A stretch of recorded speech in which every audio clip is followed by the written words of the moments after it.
Subscribe कीजिए आपके अपने इस YouTube चैनल को और दबा दीजिए बेल आइकन को लेटेस्ट एजुकेशन वीडियोस के लिए।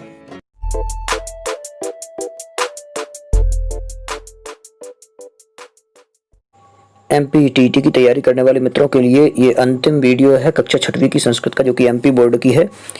और आप लोगों को यदि किसी भी प्रकार से कुछ पूछना है तो आप इंस्टाग्राम पर मुझसे जुड़ें और वहाँ पर आप लोग कुछ भी पूछ सकते हैं। और किसी प्रकार की PDF चाहिए है तो आप टेलीग्राम ग्रुप सुविज्ञा को ज्वाइन कर लें और वहाँ पर आप 6 महीने पहले के SMS देखेंगे तो वहाँ पर आपको लगभग 200-300 PDF मिलेंगी, अलग अलग सब्जेक्ट की हैं। आप लोग वहाँ से डाउनलोड कर पाएंगे।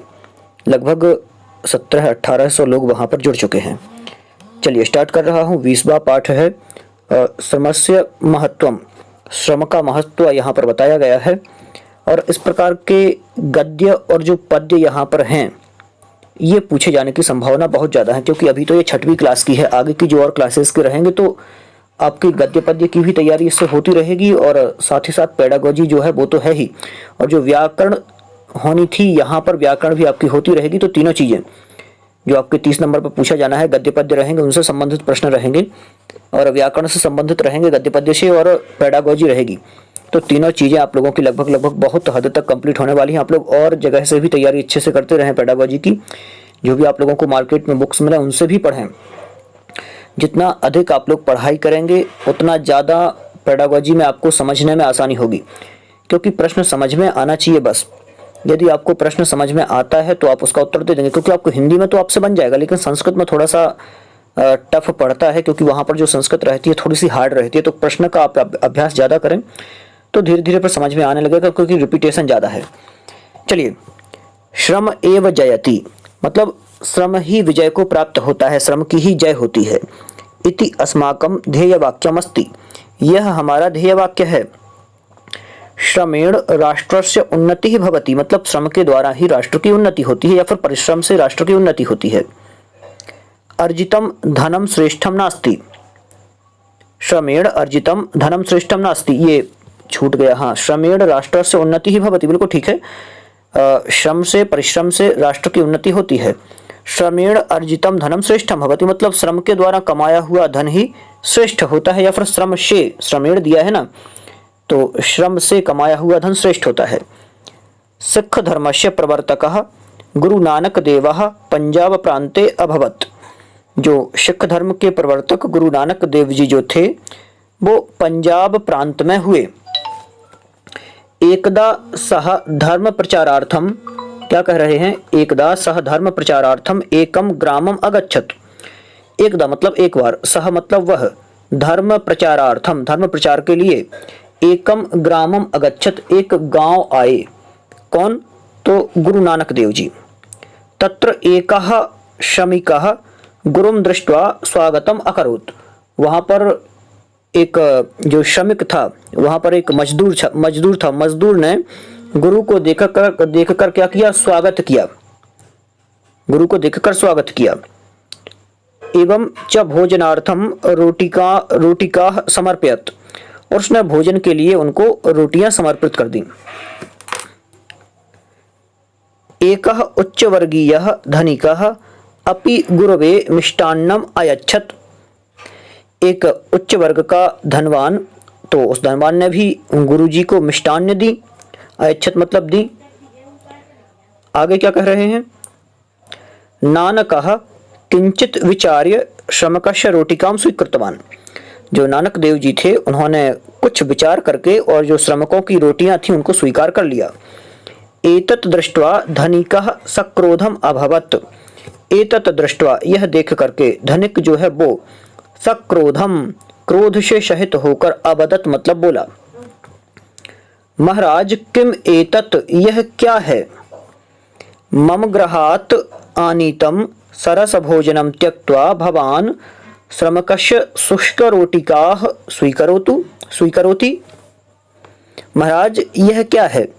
मेरे घर से लाए गए सरस भोजन को या फिर स्वादिष्ट भोजन को त्याग करके, त्यक्त्वा मतलब त्याग करके, त्वा प्रत्यय है यहाँ, त्यज धातु है, त्यज धातु में त्वा प्रत्यय लगेगा तो त्यक्त्वा बन जाएगा, छोड़ने के अर्थ में। भवान मतलब आप, श्रमकस्य शुष्क रोटिका स्वीकरोति, आपने श्रमिक की मजदूर की सूखी रोटियां स्वीकार की हैं। समीचीनम नास्ति, एतत् समीचीनम नास्ति, यह ठीक नहीं है। अहम प्रतिष्ठितः अस्मि, मैं प्रतिष्ठित हूँ। भवान मम अपमानम करोति, आप मेरा अपमान करते हैं, या फिर आपने मेरा अपमान किया, अकरोत है ना, तो आपने मेरा अपमान किया है। कि मई गुरु कृपा नास्ति, क्या मुझ पर गुरु कृपा नहीं है। मई मतलब होता है मुझ पर, किम मतलब क्या मुझ पर गुरु कृपा नहीं है। माम अपि गौरान्वितम करोतु, मुझे भी गौरान्वित कीजिए। करोतु मतलब कीजिए। आगे क्या कह रहे हैं, यहाँ पर गुरु नानक देव जी का चित्र है। गुरु नानकः क्षणम विचार्य मधुरवाण्या अवदत्। देखिए मधुर वाणी जो है स्त्रीलिंग है, इसलिए वाण्या दिया। तो गुरु नानक क्षण भर विचार करके मधुर वाणी में बोले, संसारे जात्या धनेन चा कोपी जनः उच्च निम्नो वा। मतलब संसार में जाति से और धन से कोई भी व्यक्ति ऊंचा अथवा नीचा है, कोई व्यक्ति ऊंचा अथवा नीचा है। सर्वे जनाः समानः, सभी लोग समान ही होते हैं। मतलब क्या कह रहे हैं, संसार में जाति से कोई भी, धन से कोई भी ऊंचा और नीचा व्यक्ति नहीं होता है, सभी लोग समान ही होते हैं, ये कह रहे हैं। चरित्रेण एव श्रेष्ठता भवति, मतलब चरित्र से ही श्रेष्ठता आती है, चरित्र से ही श्रेष्ठता होती है।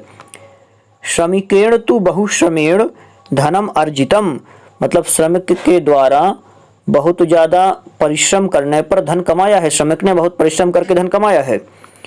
अतः तस्य भोजनम पवित्रम अस्ति, इसलिए उसका भोजन पवित्र है। अहम तस्य भोजनम स्वीकृतवान, मैंने उसका भोजन इसलिए स्वीकार कर लिया। गुरुवाणी श्रुत्वा प्रभावितः धनिकः अभिमानं त्यक्त्वा विनम्रः भूत्वा गुरुचरणयोः भूमौ अपतत। अपतत मतलब गिरा।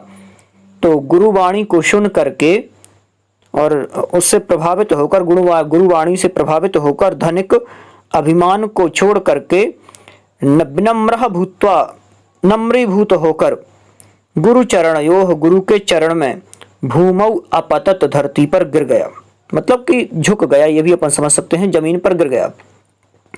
उक्तम च श्रमेण, उक्तम च मतलब कहा गया है, श्रमेण उपार्जिता लक्ष्मी शुद्धा भवति, परिश्रम से उपार्जित की गई जो लक्ष्मी है वो कैसी होती है, शुद्ध होती है, ये कह रहे हैं। चलिए यहाँ पर शब्दार्थ दिए हुए हैं, आप लोग शब्दार्थ एक बार देख लें। और ये एक पद में उत्तर देने के लिए कहा है, तो ये पाठ से ही है। और यहाँ पर आप लोगों को रिक्त स्थानों की पूर्ति करना है। तो श्रम एव जयति इति ध्येय वाक्यम, तो ये ध्येय वाक्य है। और आगे देख लेते हैं, श्रमेण राष्ट्रस्य, यहाँ पर विभक्तिगत संशोधन करके आपको लिखना है। मम सरस भोजनम आनीतम, तो ये गृहात लिखा हुआ है, गृहात घर से लाए सरस भोजन। एतत् धनिकः शक्रोधम अवदत्, तो यहाँ क्या आएगा, दृष्ट्वा देख करके बोला। धनकस्य मतलब धनिक की। भोजन, भोजनम मतलब भोजन। और क्या आएगा, त्यक्तुम आएगा कि त्यक्त्वा आएगा, तो त्यक्त्वा। तो धनिकस्य मतलब धनिक का, भोजनम मतलब भोजन, त्यक्त्वा मतलब छोड़ करके। और शुष्क रोटी का जो थी वो उन्होंने स्वीकार की। यहाँ पर उचित मिलन करना है। यहाँ पर त्वा प्रत्यय है, तो आप लोगों को त्वा प्रत्यय का थोड़ा सा ध्यान रखना है। क्या दिया है, त्वा प्रत्यय योजयित्वा वाक्य निर्माणम कुरुत, त्वा प्रत्यय जोड़ करके और वाक्यों का निर्माण करना है। त्वा प्रत्यय लगा करके वाक्य आप लोगों को यहाँ पर बनाना है। दिया हुआ है पहला, श्रमिकः गुरुम नमति और भोजनम यच्छति। तो श्रमिकः गुरुम नत्वा आएगा, नमति का क्या होगा, नम धातु में जब त्वा प्रत्यय लगेगा तो क्या हो जाएगा, नत्वा बनेगा, नत्वा शब्द आएगा यहाँ। श्रमिकः गुरुम पश्यति मिष्टान्नम यच्छति, तो यहाँ पर मिष्टान्न, यहाँ पर जो हाँ पश्य लिखा हुआ है, पश्य की जगह पर अपन को करना है, तो क्या आएगा, दृष्ट्वा आएगा, क्योंकि दृश्य धातु है ना, तो दृश्य धातु में जब त्वा प्रत्यय लगेगा तो दृष्टवा बनेगा। इसी प्रकार से शृणोतु है, तो शृणोतु में भी श्रुत्वा हो जाएगा शृणोतु का, शु धातु है। और यहाँ पर त्यजति दिया है तो त्यक्त्वा हो जाएगा, जो बार बार रिपीट हुआ था शब्द त्यक्त्वा। यहाँ पर श्रम के महत्व के बारे में कुछ वाक्य लिखना है और श्लोक स्मृत, इस श्लोक को आपको याद करना है, ये वाला। तो यहाँ पर ये 20वां पाठ कंप्लीट हो गया और अब है सुभाषतानी, तो 21वें पाठ को पढ़ते हैं। चलिए, ये सबसे ज़्यादा महत्वपूर्ण पाठ रहेगा आप लोगों को, क्योंकि यहाँ से भी बहुत ज़्यादा पूछे जाने की संभावना है और अधिकतर सुभाषतानी पूछी जाती है वहाँ पर। चलिए स्टार्ट कर देते हैं। पहले से ही 21वां पाठ है, अंतिम पाठ है। उद्यमेन ही सिद्ध्यन्ति कार्याणि न मनोरथैः न ही सुप्तस्य सिंहस्य प्रविशन्ति मुखे मृगः। बहुत ही आसान गद्य है। उद्यमेन मतलब उद्यम करने से, ही मतलब निश्चय से, सिद्ध्यन्ति मतलब सिद्ध होते हैं, कार्याणि मतलब कार्य, न मनोरथैः न मतलब नहीं, मनोरथैः मतलब मन में सोचने के बल से। तो क्या कह रहे हैं कि परिश्रम करने से ही कार्य की सिद्धि होती है, केवल इच्छा करने से नहीं। क्योंकि न ही सुप्तस्य सिंहस्य प्रविशन्ति मुखे मृगाः, न मतलब नहीं, ही मतलब निश्चय से, सुप्तस्य मतलब सोते हुए, सिंहस्य मतलब सिंह के, प्रविशन्ति मतलब प्रवेश करते हैं, मुखे मतलब मुख में, मृगाः मतलब मृग। तो क्या कह रहे हैं, क्योंकि सोते हुए शेर के मुख में पशु स्वयं प्रवेश नहीं करते, अर्थात उसे अपना मुख खोलना पड़ेगा या फिर शिकार या फिर परिश्रम करना ही पड़ेगा, तब ही वो कार्य कर पाएगा। मतलब कि उद्यम यदि अपन नहीं करेंगे तो कुछ नहीं कर पाएंगे। तो पूरा एक बार देख लेते हैं। परिश्रम करने से कार्य सिद्ध होते हैं, केवल इच्छा करने से नहीं। क्योंकि सोते हुए शेर के मुख में हिरण स्वयं प्रवेश नहीं करते, अर्थात उसे शिकार करना पड़ता है, शिकार या फिर परिश्रम पूर्वक ही उसे पकड़ना पड़ता है, तब जाके ही उसके कार्य की सिद्धि होती है। तो ये रहेगा, बिल्कुल आसान है। अगला श्लोक देखते हैं। काकः कृष्णः पिकः कृष्णः को भेदः पिक काकयोः वसंतकाले संप्राप्ते काकः काकः पिकः पिकः। क्या कह रहे हैं, काकः कृष्णः मतलब कौआ जो है वो काला होता है, और पिकः कृष्णः जो पिक मतलब होती है कोयल, तो जो कोयल है वो भी कैसी होती है, काली होती है। लेकिन को भेदः पिक काकयोः, तो दोनों जब काली होती हैं तो दोनों में क्या भेद है। इस तरह कोयल और कौवे में कौन सा भेद है, अर्थात रंग और आकृति जो है बिल्कुल एक जैसी होती है, लेकिन भेद क्या है। तो वसंत काले संप्राप्ते मतलब वसंत काले, वसंत ऋतु जो है वो संप्राप्ते मतलब आ जाने पर, तो वसंत ऋतु के आ जाने पर काकः काकः मतलब कि जो कौआ है, कौआ और कोयल इन दोनों में भेद स्पष्ट हो जाता है। तो कैसा भेद स्पष्ट हो जाता है, क्योंकि जो वसंत ऋतु जब आती है तो वसंत के आने पर कोयल और कौवे में भेद स्पष्ट होता है स्वर से। कैसा, जब वो बोलता है ना तो बोलने से स्पष्ट हो जाता है कि ये कोयल है और ये कौआ है। पूरा देख लेते हैं। कौआ और कोयल दोनों का वर्ण काला है, लेकिन दोनों के वर्ण में अंतर कब दिखाई देता है, तो वसंत ऋतु के आने पर। वसंत ऋतु के आने पर कौआ कौआ और जो कोयल है वो कोयल होती है, ये वसंत ऋतु के आने पर पता चल जाता है। ये आगे ये वाला देख लेते हैं। नरस्याभरणम रूपम रूपस्याभरणम गुणा गुणस्याभरणम ज्ञानम ज्ञानस्याभरणम क्षमा। मतलब नरस्याभरणम रूपम, तो नरस्य और आभरणम, तो नरस्य मतलब होता है मनुष्य का, आभरणम मतलब आभूषण, तो मनुष्य का आभूषण सौंदर्य है। रूपम, रूपम मतलब रूप, सौंदर्य। मनुष्य का आभूषण रूप है, और रूप का आभूषण गुण है। यदि रूपवान कोई है और उसके अंदर गुण हैं तो ही वो उसका आभूषण है, ठीक है। आगे क्या कह रहे हैं, गुणस्याभरणम ज्ञानम, गुण का आभूषण ज्ञान है, यदि आपके अंदर गुण हैं और ज्ञान नहीं है तो कोई काम का नहीं है, और यदि रूप है और गुण नहीं है तो भी कोई काम का नहीं है। आगे ज्ञानस्याभरणम क्षमा, और यदि ज्ञान है और क्षमा नहीं है तो भी कोई काम का नहीं है। मतलब ज्ञान का आभरण मतलब आभूषण क्षमा होती है। पूरा देख लेते हैं। मनुष्य का आभूषण रूप या फिर सौंदर्य है, तथा रूप का आभूषण गुण है, गुण का आभूषण ज्ञान होता है, और ज्ञान का आभूषण क्षमा है। अर्थात क्षमाशीलता मनुष्य का सबसे बड़ा आभूषण है, ये कह रहे हैं। आगे, काकचेष्टो बकः ध्यानी स्वाननिद्रस्तथैव च अल्पाहारी ग्रह त्यागी विद्यार्थी पंचलक्षणम।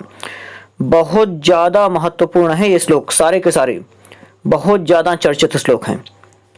देखें, काकचेष्टो मतलब काक मतलब होता है कौआ, तो कौए की तरह चेष्टा।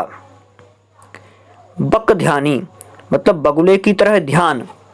स्वान निद्रस तथैव च, स्वान की तरह निद्रा, तथैव च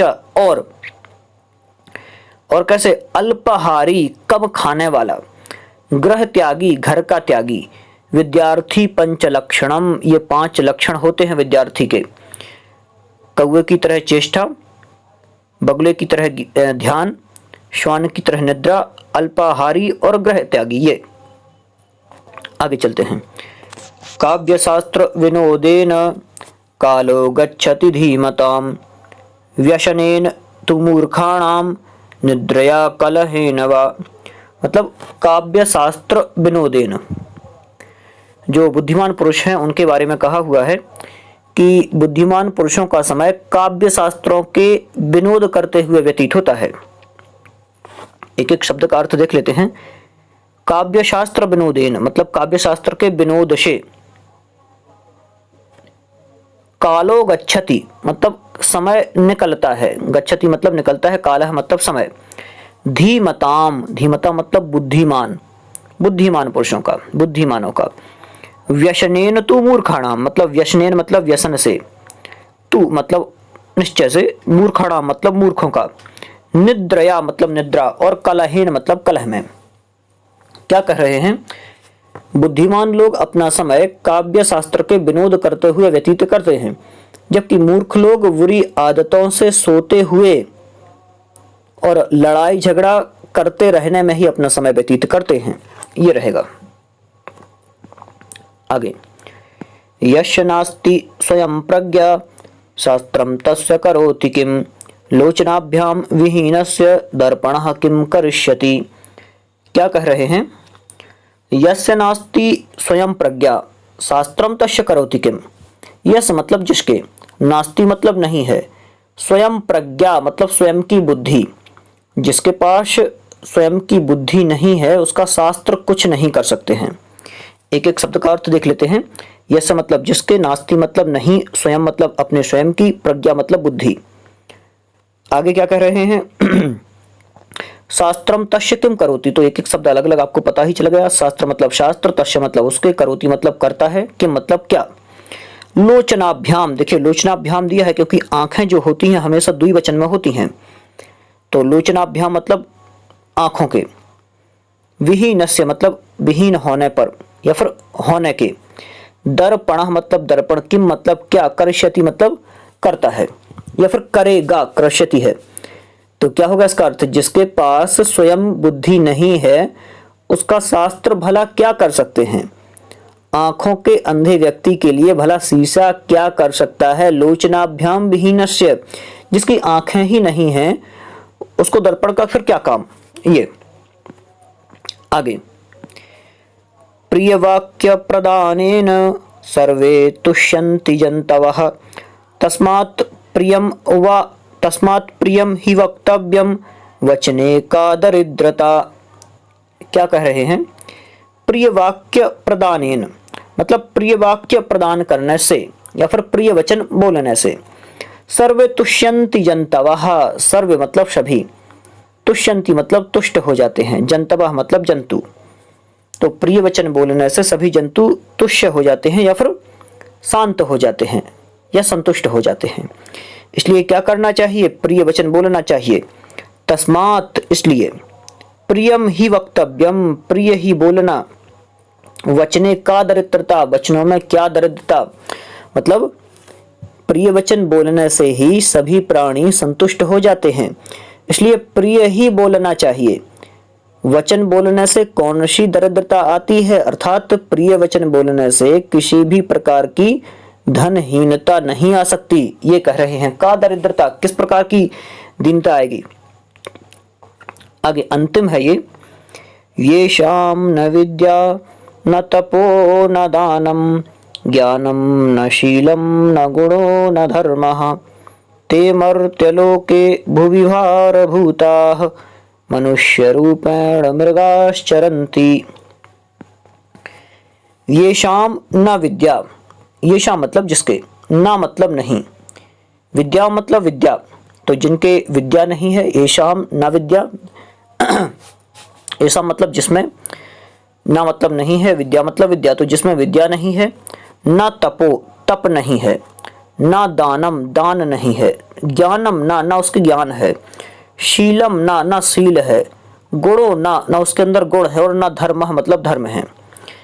ते मर्त्यलोके, वे मृत्यु लोक में, भुवि भारभूता, भुवि मतलब इस धरती पर, भारभूता मतलब भार के समान हैं। मनुष्य रूपेण, मनुष्य के रूप में, मृगाश्चरन्ति, मनुष्य के रूप में मृग के समान हैं। जिस प्रकार मृग विचरण करते हैं उसी प्रकार से ये भी इस मृत्यु लोक में विचरण कर रहे हैं। पूरा अर्थ देख लेते हैं। ये शाम न विद्या, जिसके पास विद्या नहीं है, न तपो, न तपस्या है, न दानम, न दान है, न ज्ञानम, न ज्ञान है, न शीलम, न शील है, न गुण है, ना ही धर्म है। ऐसे व्यक्ति मृत्यु लोक में पृथ्वी पर भार स्वरूप हैं और मनुष्य के रूप में पशु के समान रहते हैं, ये कह रहे हैं। ठीक है, आसान से श्लोक थे लेकिन आप लोगों को अच्छे से पढ़ना है, बिल्कुल आसान है। और ये शब्दार्थ आप वीडियो रोक करके देख लें। ये एक शब्द में उत्तर उसी पाठ से देना है, कोई दिक्कत नहीं है, ये आप लोगों को पूरा कर लेना है। यहाँ पर आम या हाँ, सही या गलत पाठ से ही लगाना है आपको, तो अपन को ये नहीं करना है। ये अन्वय पूर्ति करना है, यहाँ पर ये भी अपना काम नहीं है, तो अपने काम की ज़्यादा चीज़ें यहाँ पर अपन को नहीं मिली। मतलब व्याकरण से संबंधित यदि अपन कुछ सोचते तो वैसा नहीं था, लेकिन आपको व्याकरण उसी में से देख लेना है कि क्या क्या शब्द आ रहे हैं, किसमें कौन सी विभक्ति है। इस प्रकार से यहाँ पर योग्यता विस्तार है। पाठे दत्तानाम श्लोकानाम सस्वर वाचनम कंठस्थीकरणम च गुरु। ठीक है, कंठस्थीकरण करना है सस्वर वाचन करके। हाँ, ये आप लोगों के लिए है। विद्यार्थिनः पंच लक्षणानि तानि लिखत पठत और स्मृत। हाँ, ये भी नॉर्मल सा ही है, कोई दिक्कत नहीं है। तो ये अपना कक्षा छठवीं का पूरा कोर्स हो गया है, मतलब छठवीं की संस्कृत कंप्लीट हो गई है। आगे पुनः सातवीं की संस्कृत से स्टार्ट करेंगे। बहुत बहुत धन्यवाद आप सभी का। और आप लोग अपने मित्रों को जरूर शेयर करें।